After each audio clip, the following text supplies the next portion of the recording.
Hello, and welcome to week 9. We've passed the halfway mark. There's only 7.5 weeks of new material left to go. And we've finished the muscles.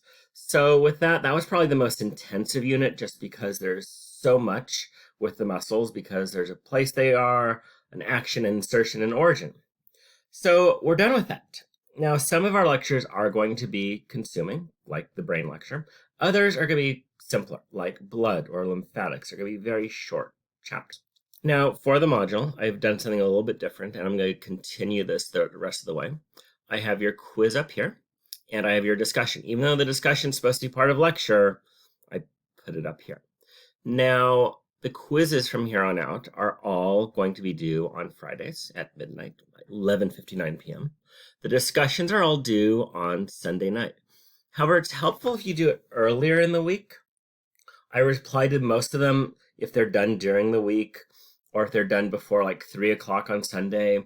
So those of you doing the discussion posts at 11 p.m. on Sundays, I do read those, but people aren't going to see them after that. So the idea is you're talking with your classmates.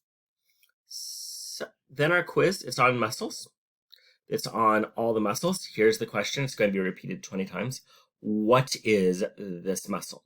And it's 10 axial, 10 appendicular, 10 back, 10 front. So it's pretty evenly distributed.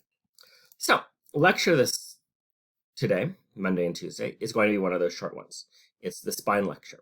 Now there's a file here that is on the spine too. It's that I want you to fill out as you go. So it really is a short lecture. We have our overview of the spine. We'll talk about the cervical enlargement, the lumbar enlargement. A lot of students get that wrong on the test. We'll talk about where it ends, a lot of vocabulary terms. So pay attention to this. Now, the second part, we're going to look at the cross-section of the spine. We're going to look at where the gray matter is, where the white matter is, the function of each region.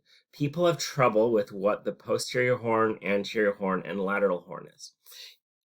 Then we're going to look at the spinal nerves. Pay attention to the roots, the rootlets. There will be a question on your next lecture test. I will start like on the back or the front, and what is the path of a signal into the spine, or I'll start at the anterior lateral horn, and what is the signal out of the spine. So pay attention to this. I will go on and add to that in the next 2 lectures as well. So this is the file that I want you to fill out as you're going. So label the enlargements. Then how do you number the spinal nerves? So what I didn't realize is I don't actually talk about this until the next lecture. So look in the lab, look it up on Wikipedia. I want to know, how are the C1 through C7 numbered? Where are they exiting the spine? How is C8? Then T1 through coccygeal 1. How are they numbered? So that is where they have to exit the spinal column. So that's what I'm going for. A lot of people had trouble with this last year. So that's a short lab. So review the brain. Watch the brain videos again. Watch my 15-minute optional 5-minute review on the brain. So a lot of people switched folia, which are the grooves on the cerebellum, with the sulci, which are the grooves on the cerebrum. So go over, make sure you get those terms as well. Now lab, we are going to look at the brain, not pinky. So there's going to be 5 parts. We're going to look at the cerebrum, we're going to look at the mid-sagittal view, brainstem and cerebellum, ventricles and meninges. Then we're going to do a pinning with a sheep brain. Now the lab book has another section on the cranial nerves. We're going to look at the cranial nerves in the next lab. I didn't see why to add it onto this when we could just cover it the next lab, because I'm spreading lab 14 out over 2 labs anyways. So for the cerebrum, you are going to go and look at my rotating models. I didn't have my question, what is hard, what is easy? I don't know why I didn't have that question, but I didn't. Then go to the mouse over models. Ta-da, here's our mouse over model. And find the structures. So I have lobes and I have structures. Now, what I want you to do on page 101, write the numbers and letters down for these on the brain there. Now, some of you did page 101 already, so you don't have to rewrite it, but write the numbers so I know you went to this web page, since I spent a lot of time on this. And this is the bottom of page 101. You already did the top 4 lecture last week.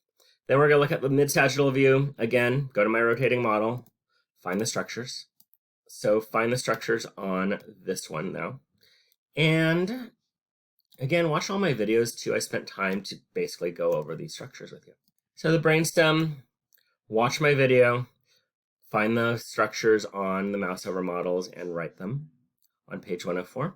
Color in the brainstem too if you can. And tell me, do you think I've just been cutting and pasting this text, and why? Next, we're going to look at complete anatomy. So basically, I'm going to send you to web pages. You're going to watch the videos of the models, and they're the rotating models. So watch my little ventricle model. It's not a xenomorph. Watch the video, find the structures, do the same for the ventricles, and it's really confusing. These are the most abstract concepts for some students. So watch this video first. This is Complete Anatomy, your favorite software program. Then go through and find them on these models. Lastly, you're going to do a pinning. Now, I'm very sad we cannot go to the lab and do the real human brain or do the sheep brains, but I did it for you. So watch my video. I went to school and I dissected a sheep's brain for you. So we have a sagittal view, we have the outside view again, just rotate it. Where's sagittal? And the ventricles would be in here. That's might actually be cut into the ventricle. That might be why I had trouble finding it. But look at it and either screenshot it and label this or draw it in your lab book and label it. But look at it. I drove 45 minutes just so I can make this video for you at school. And again, the sheep's brain is not quite like the human brain you saw in the video last week. So that is our early week. Thank you very much. Have a good day.